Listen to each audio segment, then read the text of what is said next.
حضور صلی اللہ علیہ وآلہ وسلم نے فرمایا 3 آدمیوں کا گڑھ اللہ تعالیٰ جنت کے درمیان میں بنائیں گے۔ ان میں سے پہلا وہ شخص جو حق پر ہوتے ہوئے اللہ تعالیٰ کی رضا کے لیے جھگڑا چھوڑ دے۔ نمبر 2 وہ شخص جو مذاق میں بھی جھوٹ نہ بولے۔ نمبر 3 وہ شخص جس کے اخلاق اچھے ہوں۔ سیدنا ابو امامہ رضی اللہ تعالیٰ عنہ فرماتے ہیں کہ اللہ کے رسول صلی اللہ علیہ وآلہ وسلم نے فرمایا کہ جنت کے طرف میں ایک گڑھ کا ضامن ہوں جو حق پر ہونے کے باوجود جھگڑا چھوڑ دے، اور اس شخص کے لیے جو مذاق و مزاح میں بھی جھوٹ بولنا چھوڑ دے۔ جنت کے وسط میں ایک گڑھ کا ضامن ہوں اور اس شخص کے لیے جو اعلیٰ اخلاق کا مالک ہو۔ اعلیٰ جنت میں ایک مکان کا ضامن ہوں۔ باحوالہ سند ابو داؤد علماء کہتے ہیں 4 چیزیں انسان کو پریشان اور بیمار کرتی ہیں: زیادہ باتیں کرنا، نمبر 2 زیادہ سونا، نمبر 3 زیادہ کھانا، نمبر 4 زیادہ لوگوں سے میل جول رکھنا۔ 4 چیزوں سے رزق کی فراوانی رک جاتی ہے۔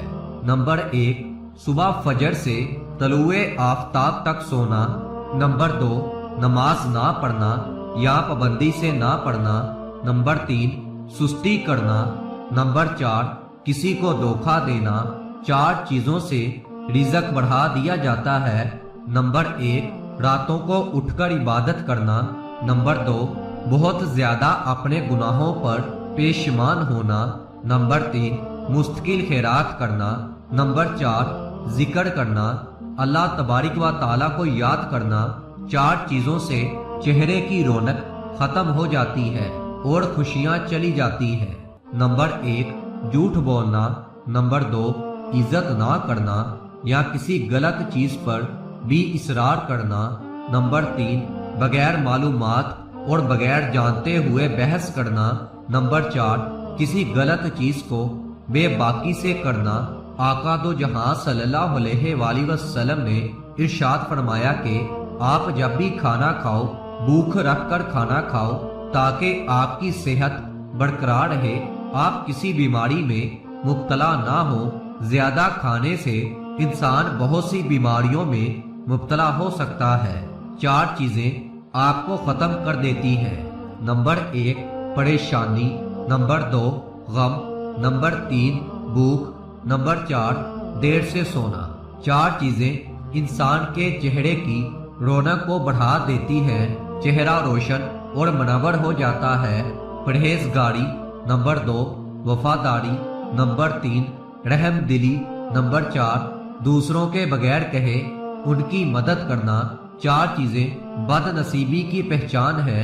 پہلا آنکھوں کا خشک ہونا، اللہ کے خوف سے کسی وقت بھی آپ کے آنسو نہ ٹپکے ہوں۔ دوسرا دل کا سخت ہو جانا، آخرت کے لیے یا کسی دوسرے کے لیے کسی وقت بھی کبھی نرم نہ پڑے، یعنی کسی غریب، یتیم، مسکین کو دیکھ کر یا کسی بھی معاملے پر جہاں پر رحم دلی کا مظاہرہ کرنا ہو وہاں پر آپ کا دل نرم نہیں ہوتا تو یہ اس بات کی علامت ہے آپ کا دل سخت ہو چکا ہے۔ نمبر 3 امیدوں کا لمبا ہونا، لمبی لمبی امیدیں رکھنا کہ میں ابھی یہ کروں گا، 10 سال کے بعد یہ کروں گا، 20 سال کے بعد یہ کروں گا، اور پل بھر کی خبر نہیں کہ موت کب آ جائے۔ چوتھا دنیا کی لالچ، آج کے دور میں ہم یہی تو کر رہے ہیں کہ دنیا کی باغ دوڑ میں لگے ہوئے ہیں، آخرت کو بالکل بھول چکے ہیں۔ حضرت حذیفہ رضی اللہ تعالیٰ عنہ بیان کرتے ہیں کہ میں نے حضور صلی اللہ علیہ وآلہ وسلم سے سنا، آپ صلی اللہ علیہ وآلہ وسلم نے فرمایا، ایک آدمی کی جب موت کا وقت آیا اور وہ اپنی زندگی سے مایوس ہو گیا تو اس نے اپنے اہل و عیال کو وصیت کی، جب میں مر جاؤں تو میرے لیے بہت سا ایندھن اکٹھا کر کے آگ جلانا اور مجھے جلا دینا۔ جب آگ میرے گوشت کو جلا کر ہڈیوں تک پہنچ جائے تو میرے جسم کو لے کر پیس ڈالنا، اور کسی گرم ترین دن یا جس روز تیز ہوا چلے تو میری راکھ کو دریا میں ڈال دینا، بس اللہ تعالیٰ نے اس کے جزا کو جمع کیا اور فرمایا تو نے ایسا کیوں کیا؟ اس نے جواب دیا محض تجھ سے ڈرتے ہوئے۔ بس اللہ تعالیٰ نے اس کی مغفرت فرما دی۔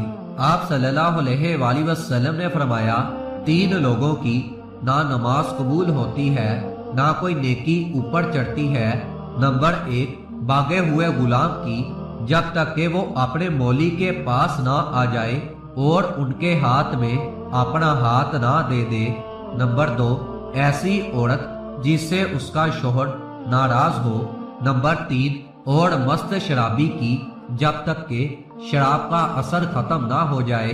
اس حدیث کے فائدے میں لکھتے ہیں مرد عورت پر نگران ہے اور عورت اس کے ماتحت ہے۔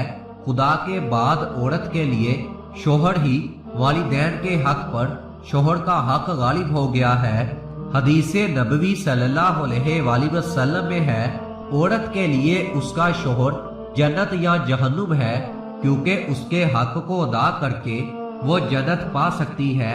جس کا اتنا بڑا حق ہو بھلا اسے ناراض کیسے کیا جا سکتا ہے؟ مہمان نوازی پر اللہ تعالیٰ کے انعامات۔ مہمان نوازی انبیاء علیہ السلام کا شیوا تھا۔ اسلام میں مہمان نوازی کو اخلاق حسنہ میں شمار کیا گیا ہے۔ اللہ کے رسول صلی اللہ علیہ وآلہ وسلم نے مہمان کا کرام کرنے کی خاص تاکید فرمائی ہے۔ رسول اللہ صلی اللہ علیہ وآلہ وسلم نے فرمایا ہے جو اللہ اور آخرت کے دن پر ایمان لاتا ہے اسے مہمان کی تقریب کرنی چاہیے اور اس کا حق ادا کرنا چاہیے۔ پوچھا گیا اس کا حق کیا ہے؟ فرمایا 1 دن اور 1 رات اور ضیافت 3 دن کے لیے ہے، اس کے بعد صدقہ و خیرات ہے۔ مسلم کی ایک روایت میں ہے کسی مسلمان کے لیے یہ جائز نہیں ہے کہ وہ اپنے بھائی کے پاس اتنا زیادہ ٹھہرے حتیٰ کہ اسے گناہ گار کر دے۔ صحابہ نے پوچھا یا رسول اللہ اس کو گناہ گار کیسے کرے گا؟ آپ صلی اللہ علیہ وآلہ وسلم نے فرمایا اس کے پاس ٹھہرا رہے اور اس کے پاس کوئی چیز نہ رہے جس کے ساتھ وہ اس کی مہمان نوازی کرے۔